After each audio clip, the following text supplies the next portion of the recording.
Assalamualaikum warahmatullahi wabarakatuh. Sampurasun. Alhamdulillah kita ketemu lagi, berjumpa lagi dengan saya Abnatan, host Abnatan Podcast.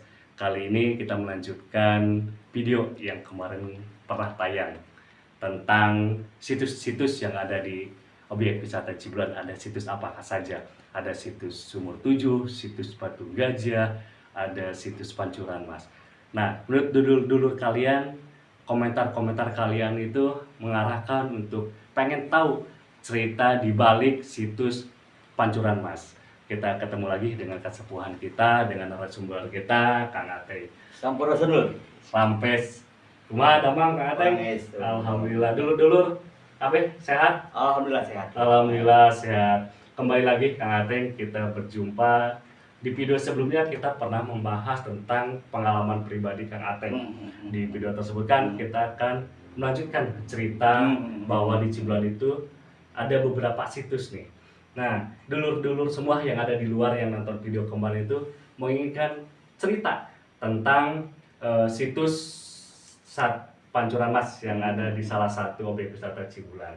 Menurut Kang Ateng sendiri nih, situs Pancuran Mas itu seperti apakah? Gitu. Jadi berdepannya kan lanjutkan gimana? Untuk Pancuran Mas sendiri, saya nggak mau cerita tentang pribadi. Saya cerita mungkin berdasarkan temuan orang dari luar. Oke. Kebetulan saya pernah kedatangan tamu Mistika Prapat dari Bogor, dari Jasingat teteh. Mudah-mudahan majikan saya teh. Siapa Cibulan teh? Teteh Nuti Bogor soalnya. Mudah-mudahan teteh yang di Bogor selalu sehat teh. Dan saya tahu Cibulan ada penunggunya di Pancuran Mas, analisa beliau di sana Linggi, Dokoh bahasa orang Bogor namanya.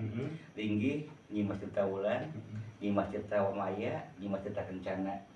3 sosok yang mereka temui di sana, mereka menemukan yang kita tahu itu tempat itu bukan apa-apa sih, tempat yang biasa gitu ya, semaklukan. Dan di mata mereka, di mata orang Bogor itu tempat yang indah.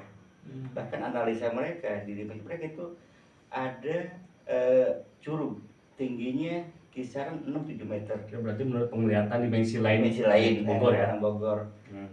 Dan hal itu yang saya tangkap mereka menangis, histeris, gemulai kayak mengikuti irama musik. Dan saya tanya, teh ada apa sih teh? Oh, tempat indah banget. Ini curug. Ini ada katumbiri. Saya sendiri saat itu katumbiri apa sih katumbiri?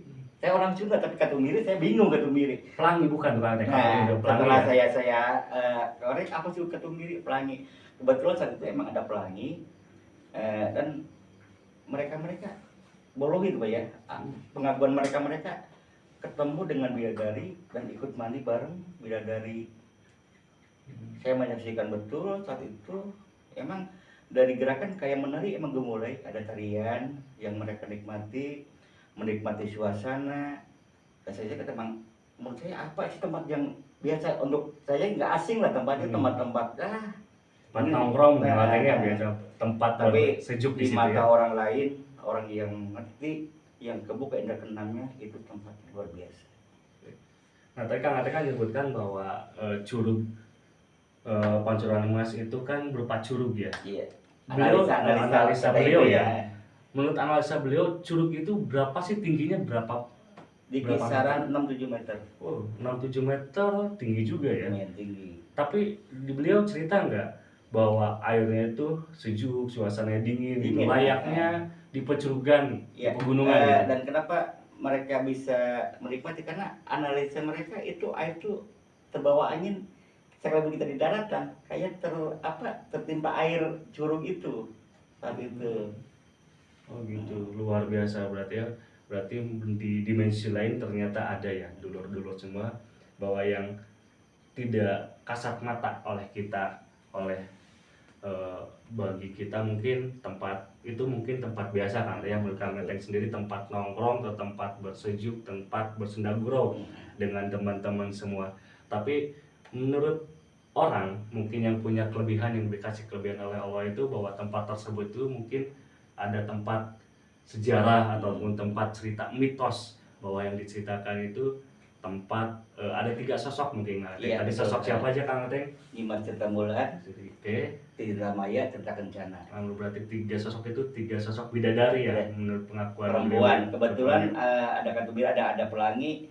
Konon katanya kebetulan saat itu dari Kahyangan, mungkin bidadari dari Kahyangan ya, ada di sana. Jadi beliau terbawa suasana ikut mandi bareng. Atau ada pesan Pak dari beliau bahwa tadi sudah melihat di dimensi lainnya, mungkin sosok tersebut memberikan pesan nggak ke teteh tersebut? Ya pesan mereka ya tolong dirawat, itu aja. Oke. Dijaga, di apa itu ya, itu baca-baca Sunda sih ya. Dirawat di luar atau ya Dijaga lah intinya ya. Berarti- Insya Allah setelah yang semula kita nggak tahu tempat itu apa, sekarang mah ya mungkin saya juga agak gimana untuk memasuki areal itu. Oke. Berarti untuk pesannya mungkin dari makhluk halus ataupun penghuni di sana sama ya seperti kita, bahwa suatu tempat itu harus tetap dijaga, dirawat, dibersihkan mungkin Betul. katanya, karena bersih itu adalah sebagian daripada iman. Oke, Kang Teng mungkin ceritanya luar biasa dan menarik nih. Next kita bisa ketemu lagi dengan Kang Teng. Mudah-mudahan punya cerita yang lebih menarik lagi, entah tentang Cibulan ataupun tentang yang lain. Karena Cibulan itu kan tadi ada beberapa situs, ini baru situs Pancuran Mas Kang Teng. Mungkin kita suatu saat insya Allah jika Allah mengizinkan kita bisa ketemu lagi. Amin. Kita ngebahas cerita-cerita lagi, cerita pengalamannya Kang Teng. Saya ucapkan terima kasih kepada dulur-dulur semua. Semoga dulur-dulur semua diberikan kesehatan jasmani dan rohani. Amin. Mudah-mudahan kita semua diberikan rezeki yang berkah Amin. dan barokah, dan digampangkan urusan dunia dan akhiratnya, dan sehingga kita diangkat derajatnya di dunia dan di akhirat. Amin ya Allah ya Rabbal Alamin. Saya Abnatan, terima kasih kepada dulur-dulur semua yang telah setia tetap menonton channelnya Abnatan Podcast. Mudah-mudahan kita bisa ketemu lagi. Assalamualaikum warahmatullahi wabarakatuh. Waalaikumsalam.